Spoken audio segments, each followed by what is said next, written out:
সাপ কামড় দিলে ৩টি কাজ করবে। নাম্বার 1, আতঙ্কিত হবেন না। আতঙ্কগ্রস্ত হয়ে কিন্তু মানুষ মারা যায়। আতঙ্কগ্রস্ত না হয়ে দ্রুত ছোট্ট একটা রশি দিয়ে যেখানে কামড় দিবে তার প্রক্সিমালি মানে তার বডির কাছাকাছির দিক থেকে অল্প চাপে বাঁধবেন যেন একটা আঙ্গুল প্রবেশ করে। তার মানে কি?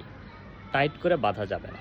এটা করেই ২ নাম্বার যেটা করবেন, যেখানেই কামড় দিবে, যদি বাম পায়ে কামড় দেয় বাম পাটা নাড়াবেন না। ওই অবস্থায় রাখবেন। ডান হাতে কামড়ালে ডান হাতটা নাড়াবেন না। মুভমেন্ট করবেন না। কারণ কি? কারণ সাপ কামড় দিবে কিন্তু আপনি স্কিনে, হ্যাঁ? স্কিন থেকে এই বিষটা রক্তে আসতে কিন্তু সময় লাগবে। কিন্তু আপনি যদি এই জিনিসটা নাড়াচাড়া করেন তাহলে কিন্তু দ্রুত রক্তে চলে আসবে। সো ২ নাম্বারে এই কাজটা করবেন। ৩ নাম্বার কাজ হচ্ছে দ্রুত হসপিটালে পৌঁছায় দেয়া। যে বাহনে নিলে আপনি দ্রুত হসপিটালে যেতে পারবেন, সেই বাহনে আপনি দ্রুত হসপিটালে যাবেন।